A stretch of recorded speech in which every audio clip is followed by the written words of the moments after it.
시청자 여러분 안녕하십니까? 모동입니다. 더불어민주당 대선 후보 경선 열기가 달아오르면서 정책 대결보다는 후보 검증에 주력하면서 후보들 간의 신경전도 가열되고 있습니다. 시청자 여러분도 아시다시피 선거는 정책과 네거티브 캠페인이 동전의 양면처럼 진행됩니다. 그래서 후보자들은 상대방의 약점을 공격하는 네거티브 유혹에 매력을 갖지 않을 수 없는 것이 현실입니다. 그러나 역으로 경선 열기는 달아오는 역설도 발생합니다. 그래서 네거티브가 나쁜 것만은 아니라고 봅니다. 시청자 여러분도 아시겠지만 우리 정치 현주소는 후보자에 대한 검증이 제대로 이루어지지 않고 있기 때문입니다. 이는 최근 불거진 이재명 경기도의사의 음주운전 재범 의혹도 마찬가지라고 봅니다. 이 지사가 언론등의 전과 기록을 공개해 이 문제는 일단 수면 밑으로 들어간 상태입니다. 후보자들 간의 접전이 치열해질수록 네거티브도 가열됩니다. 그러나 분명한 것은 상대 후보에 대한 네거티브와 정책 검증을 구분한다는 것은 쉽지 않습니다. 시청자 여러분들의 생각은 어떠십니까? 이처럼 후보자들과의 신경전이 달아오르면서 특정 후보 지지자들이 지지도 도를 넘고 있습니다. 우려스러운 일입니다. 이는 문자폭탄, 사이버 댓글, 상대 후보 사무실 습격 등의 사건이 발생하는 동기가 됩니다. 이는 민주주의를 파괴하는 주범이라고 봅니다.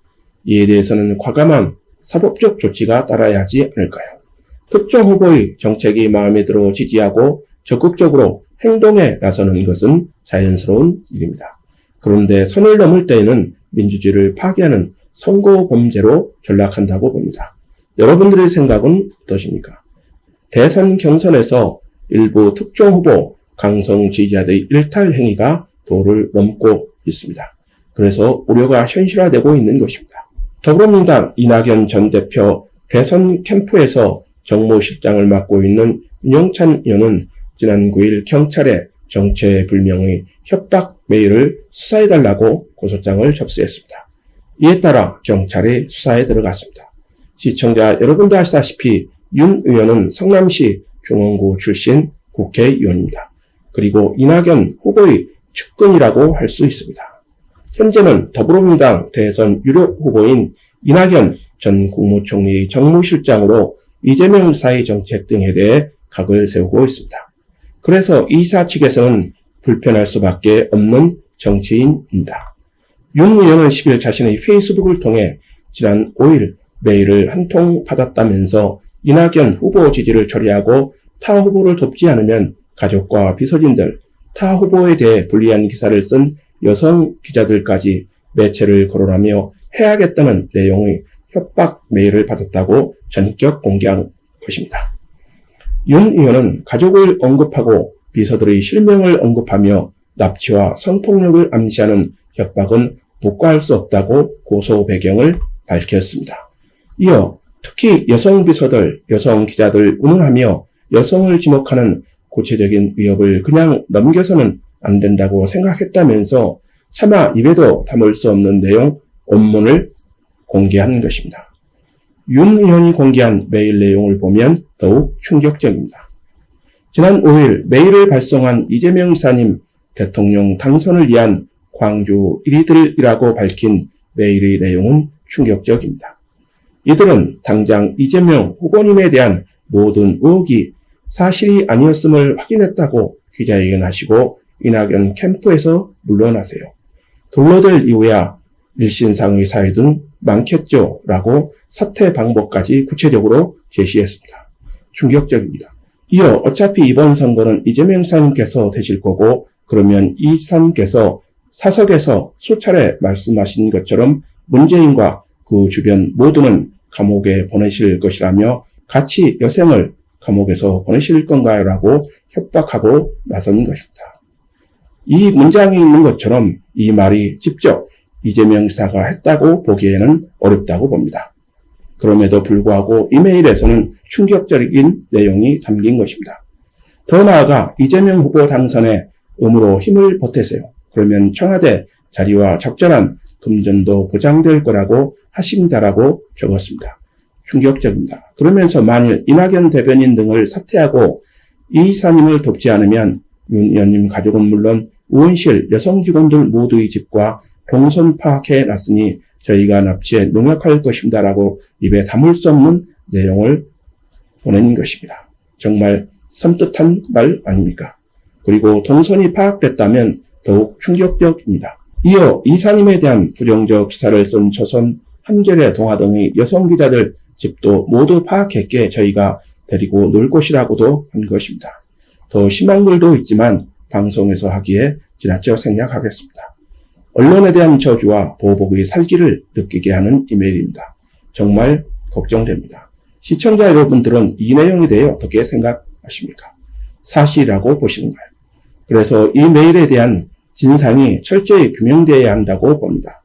윤 의원의 언급처럼 이메일에 대한 해킹 시도와 가족과 비서들에 대한 의해를 한 행위는 일반인으로서는 할 수 없는 범죄 행위이기 때문입니다. 시청자 여러분들의 생각은 어떠십니까? 그러면서 윤 의원은 선거 국면의 고소 고발은 가능하면 피하고 싶은 일이었다면서 경찰에 사건을 접수했다고 고소 배경을 밝혔습니다. 이제 공은 경찰로 넘어갔습니다. 과연 협박 메일을 보낸 사람의 실체가 드러날 수 있을까요? 드러난다면 개인적 일탈일까요? 아니면 조직적 임해일까요? 이 같은 협박은 일반인이 하기에 쉽지 않은 행위이기 때문입니다. 그래서 심각한 것입니다. 후보자들에 대한 비판은 자유로워야 하는 것입니다. 선거에서 후보자가 철저히 검증되지 않으면 국민들이 그 피해를 입기 때문입니다. 박근혜 대통령의 국정 농단에 대해 촛불을 든 국민들이 이를 상징합니다. 시청자 여러분들의 생각은 어떠십니까? 더불어민주당 이상민 선거관리위원장의 경우도 예외가 아닙니다. 시청자 여러분도 아시겠지만 민주당 선거관리위원장을 맡고 있는 이 의원은 이재명 지사가 지사직을 사퇴하고 대권 경쟁에 나서는 것이 바람직하다고 말했다가 문자 테러를 당하고 있습니다. 이사 지지자로 추정되는 사람들로부터 이른바 좌표를 지켜 맹공격을 당한 것입니다.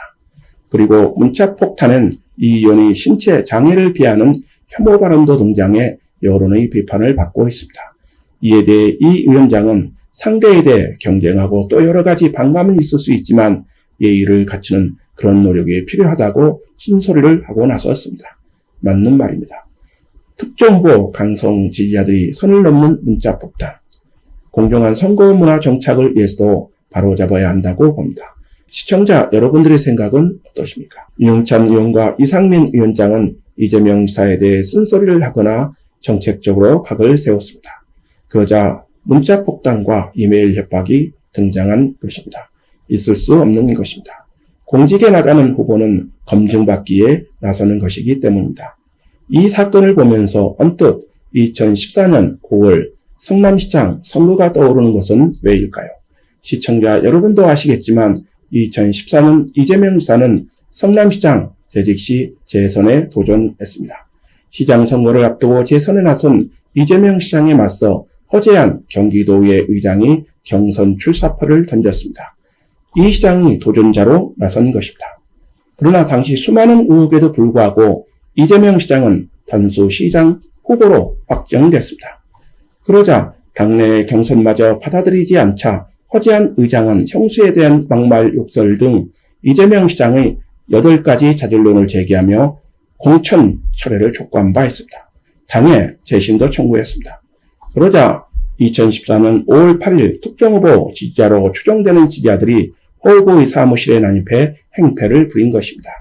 이에 허 후보는 2014년 5월 10일 허재한 성남시장 AB후보 사무실 기습 사건과 관련해 성남시의 1층 회의실에서 백주대낮 선거사무소 기습사건 입장 표명을 통해 경찰이 수사를 촉구했습니다. 특정 후보 지지자들이 상대 후보의 사무실을 습격한 사건은 민주주의에 대한 중대한 때문입니다. 그런데 대낮에 이 같은 일이 발생한 것입니다. 정말 경이로운 성남입니다. 시청자 여러분들의 생각은 어떠십니까? 고대 그리스 철학자 디오게네스의 말이 뇌리를 맴돕니다. 권력은 그것을 소유한 모든 사람을 타락시킨다. 왜냐하면 처음에는 그것을 사용하고 싶고 그 다음에는 그것을 남용하고 싶은 유혹이 너무 크기 때문이다. 여러분들의 생각은 어떠십니까? 오늘 방송을 마치도록 하겠습니다. 그리고 아직 저희 방송 구독하지 않으셨다면 구독 부탁드립니다. 더 좋은 방송으로 보답하겠습니다. 감사합니다.